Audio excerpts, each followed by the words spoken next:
alors salaamaaleykum internet Sénégal tey ñu dalal fi Bril borom taay fii nii ak taay pataay xaw ma donc moom la ñu dalal fii tey si biir Sénégal Bril nga nuyu suñu internet yi. yes salaamaaleykum internet maa ngi leen nuyu asalaamaaleykum waa Sénégal maa ngi nuyu actuellement ñi taxaw di ma seetaan ñëpp ak ñi nga xamante ne ñu ngi seen kër yi ñu yor seen portable yi everybody maa ngi leen di nuyu Bril Fight For la waaw seen xarit seen mbokk seen waykat maa ngi leen di béggee bu baax a baax.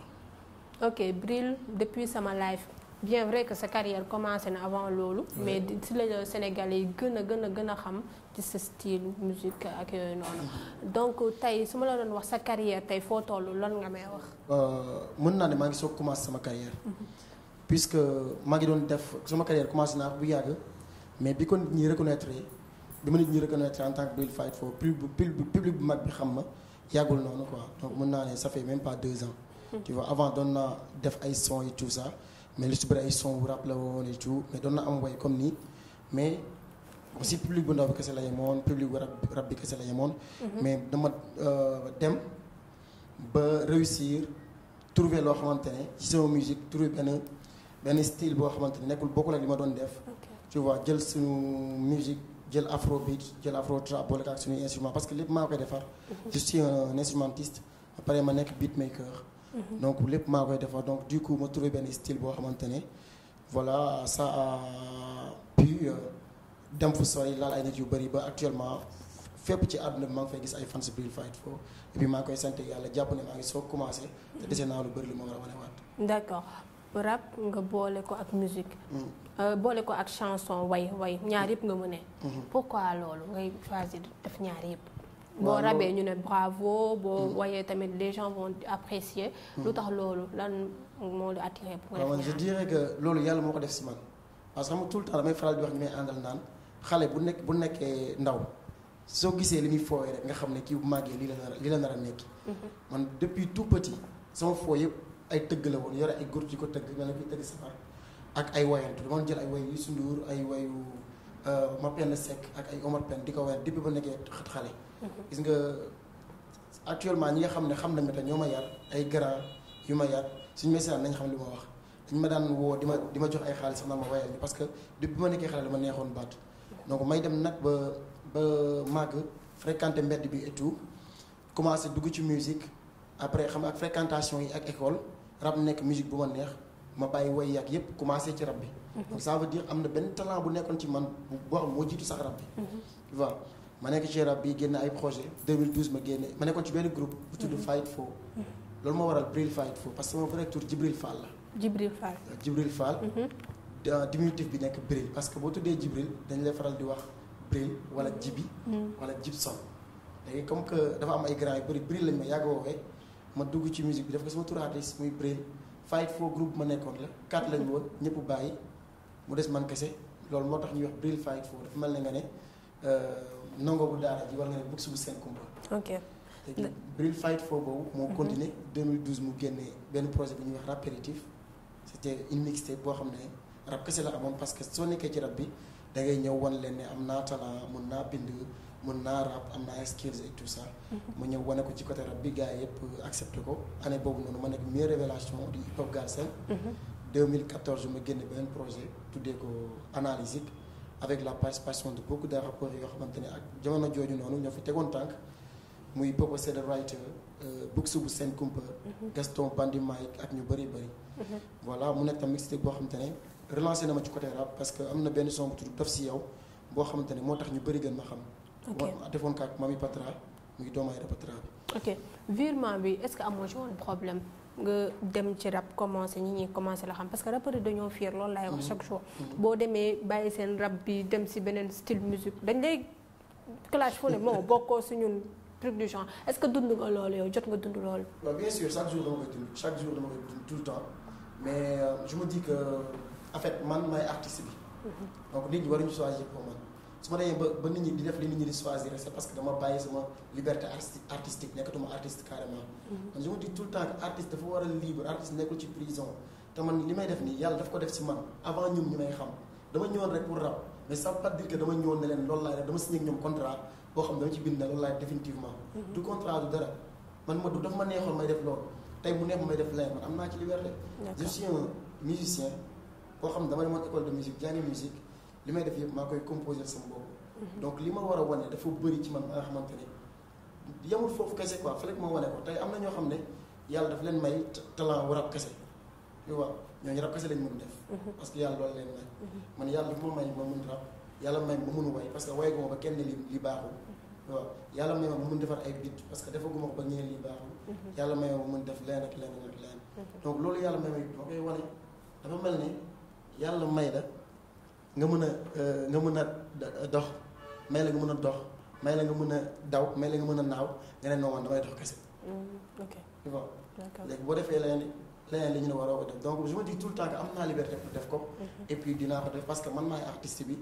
te voilà dama bëgg a wane samay œuvre artistique dama bëgg a wane ne mën naa leen tey jii ñi di wax ci côté rap boobu su ñaata ci rap bi def ko dinañ xam ne daaxuñu ma ko tu vois su ma demee ci côté web bi tamit même chose quoi donc comme que man maay artiste bi te mën naa lépp laay faral di def quoi. mais lépp loolu est-ce que du la sonal arrangeur waykat rappeur mais attends est-ce que loolu yëpp tamit bëriwul ci benn nit boo xam tu es jeune encore. non bëriwul parce que yëpp je le fais avec plaisir. d'accord lépp su ma koy def man defuma ko parce que voilà dama koy def parce que plaisir laa ci am. waaw di nga nelaw.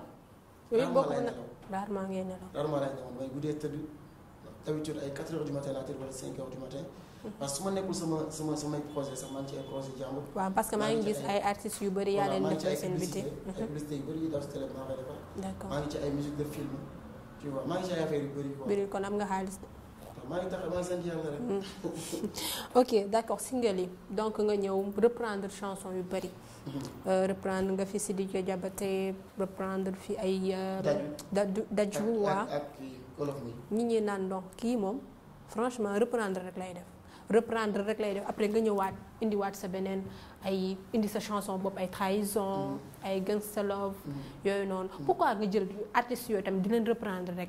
non toog sa studio di reprendre rek. non dëkk man maa ji pour reprendre leen. ok ren bi boobu moo koy def man xaw ma woon sax dagg daal ma ko woon déglu. c'était un projet pour Pod et Marichou comme na ma liggéey ñu man maay musicien film bi projet bu am dañ may fay pour ma liggéey ko donc dañ ma contacté ne dañoo bëgg jël morceau Daju bi def ko version wolof boole ko ci film bi te comme je suis le musicien man la ñuy fay pour ma defar ko ñu wax ma ko envoyé ma son original bi ma déglu ko composé waat lépp amul dara amul instrumental amul dara musique bi nga siy déggee maa composé waat déglu musique bi jëm ko way si wolof jox leen ko bi ñu ko déggee si film bi mu neex nit ñi ma génne ko loolu moo waral ma génne ko. d'accord yeneen chanson yi tamit mooy Sidiki Diabaté bi tamit. anniversaire bi. joyeux anniversaire tam projet Pod et Marichou. ok parce que Pod et Marichou saison 1. dañ ko tegoon ci benn épisode boo xam dafa amoon anniversaire.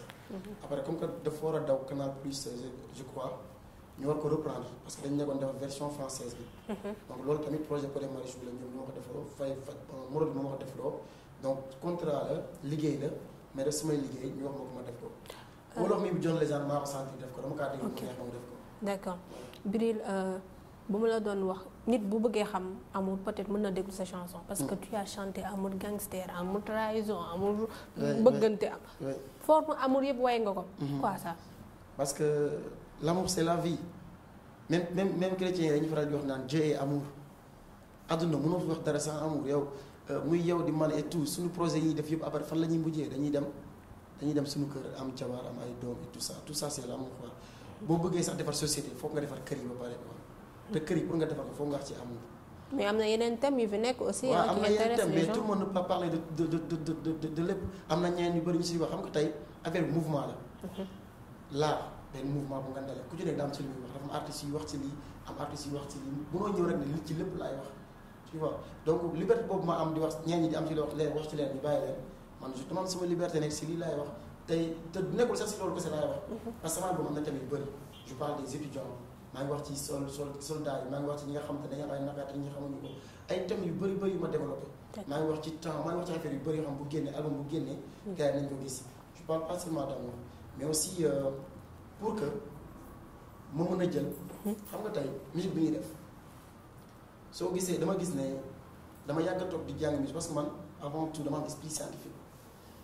damay analyser ay affaire damay xalaat li may def damay xalaat lii la moo tax doxul def naa li depuis année bi et tout pourquoi doxul parce que y avait Albert Einstein qui disait l'idiot c'est celui qui fait toujours la même chose espérant avoir des résultats différents. Donc du coup à chaque fois damay def benn affaire moo xool ne lii dama tax doxul pourquoi lii doxul pourquoi suñu def ay soirée d'habitude góor yaay ñëw pourquoi jigéen ñi duñ ñëw comment on fait pour que jigéen ñi ñëw suñu musique bi tu vois donc il faut faire des thèmes qui les touchent yoo xam daf li ñuy laal ñu mën di ñëw suñu musique bi di ñu déglu donc ci idée bi si loolu la commencé voilà dinaa commencé def ay sons yoo xam te ne dina dajale ñëpp dina dajale jigéen ñi dajale góor yi ba nga xamante ne tey Sénégal jigéen ñi fi nekk ñëpp koo jël portable am par force day am benn son brille.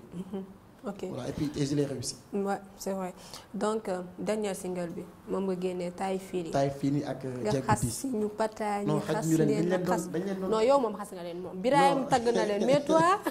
non Birahim tamit moo ngi wax jële ci mais taay attends fii ay ginaar la tamit. loolu indi war na nañu fi tuddee ginaar. indi na fi ay coow donc statut yi léegi maintenant les taay fii dañuy défendre seen bopp ñoom. waaw loolu lañ si bëggoon parce que en fait son bi. xam nga tey faire de la musique c'est parler de la vie. ok te parler de la vie mënoo ko def te doo wax ci kaf foo ak reetaan tey mën nañu wax ci politique bi tey mën nañu wax ci dund tey am na ñuy wax ci dee am ñuy wax ci amour am ñuy wax ci liggéey am ñuy wax ci baykat mais soo waxee ci loolu yëpp tamit kaf foo reetaan ci dund la bokk. soo boobu jubluñ si dara lu kaf foo ak reetaan xam nga maag Pape Birahim mu nekk sama grand frère bu baax tamit ma koy saluer de passage mu nekk grand bu yaatu grand bu baax grand bu yëg nit su ma jógee fii sax këram laay dem nii voilà mu ñëw sama studio ne ma nit ñi dañ ma yàgg a jaawale ak yow sa son joyeux anniversaire bi ñu bëri nañu ma ko envoyé naan ma sa son lañ ko tegoon parce que suñu voix dafa nduroo maa ngi dañu war a def dara man ak loolu ça me fait un très grand plaisir ñu def benn son boo xam ne dañ ciy waaraate moo ngi sama album ay gars yi dañu ko dégg après son bi wàcceel sa bopp la tudd ñuy wax ak jigéen ñi nga xamante ne dañ foog ne ay star lañu affaire yooyu et tout bi ñu paree son bi ni ñu toogee ñi di waxtaan rek ñu gis ci net bi comme on est des Sénégalais comme tout un chacun dañuy dugg ci ay groupes yi ay Télé Dakar ay yeneen ak Galsen Fun ak yeneen yu bëri on a vu que publication yi day ñëw tout le temps tay fi ñi di wax ñoom di defaan seen bopp après ñeen ñi defaan seen ñu xam ñu gis ne lii kaf foo reetaan la Sénégalais yi comme koy def après grand bi ne ma may bëri pourtant lii tam la de mën nañu ko def kaf foo reetaan def benn son man ma défendre jeeg yow nga défendre tay fii nii tu vois comme maa la mag du coup maa gën a mën a nekk xale pour défendre tay fii nii tu vois léegi idée boobu lañ ci amoon après ma composé musique bi rapidement ñu def ko rapidement. mu réussir kaf foo reetaan. ni nga ci doon xaar est-ce que ni nga gisee gars yi di ko waxee nii. non am na li ci doon xaar am na. mais seulement dafa am ñoo xam comprendre nañu délire bi quoi. ok donc je profite pour expliquer que ni du dara je xam ñun dañu doon kaf foo reetaan man ma ñëw défendre tay fii nii moom mu défendre jeeg comme ni ko gars yi defee ci commentaire Facebook yi loolu kese la. est-ce que da nga si am ay retours yoo xam ne yu nekk. waaye damay dégg ay retours comme si dafa mel ne dañuy tooñ kii jéegi quoi nañ jàpp ne man leen di tooñ wala tay fii di jàpp ne Pape Birahim di leen di tooñ mais du loolu dañuy kaf foo reetaan rek comme Pape Birahim gis ni mu jëlee ni muy woyee jéegi man moon naa ko way moom mu woy tay fii nii ça veut pas dire que dans la vraie vie nii loolu lañ choisir loolu ngeen choisir en fait comme film la rek ñu nekk ay acteurs qui choisir li qui choisir def am ko d'accord loolu kese la quoi dernièrement nga gagné prix aux États-Unis ouais. Bril je crois que mooy ce deuxième prix boo gagné ba nga nekkee musique ba tey qu'est-ce que ça te fait prix boobu. oui ça me fait un très grand plaisir parce que musique boo xam te ne bi nga koy defar sa biir néeg nga nekk di bind texte yi après dugg sa studio di ko defar après yow kese yaa ko déglu ak say staff sa manager ak ay quelques personnes mu jékki-jékki génn ay nit déglu ko mu neex leen bañ jox la si prix loolu ça me fait un très grand plaisir. bonne chanson la déjà. Paradise. d'accord ma liggéey ko ak benn gars bi ñu wax DJ Taf Sound. mu nekk waaju am talent nekk fële ci États-Unis ñu xamante ne moom yàggul mu sentir la may def ne ma dafa doon toog studio am di am problème mu yeneen dëkk yi bu ñu ñëwee teg seen musique mu leen wan musique Sénégal.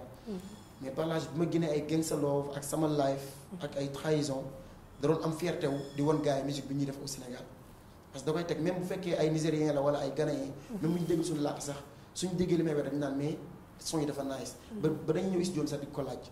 donc du coup mu ne ma foog ñu def benn affaire mais foog nga def benn affaire en anglais ma ne ko ça sera l'occasion parce que man dama mënoon anglais bi ma nekk école et tout te jar naa British donc musuma def benn son en anglais donc ça fait l'occasion ma def benn son en anglais et tout ma def son bi jox ko premier commentaire bi ma njëkk a defal mooy gars yi ko déglu foofu nekk foofu dañ ne ko kii ba xam fii la dëkk ci États-Unis tu vois après son bi di dem mu koy joxe ay gars moom moo def presque lépp quoi parce que moom moo nekk foofu man nekk ma fa mu koy paas di ko jox ay nit ñi nekk si réseau bi et tout gars yi jël son bi neex la ñu dañ koy boole ci awards yi. tu vois son bot on bokk ci awards yi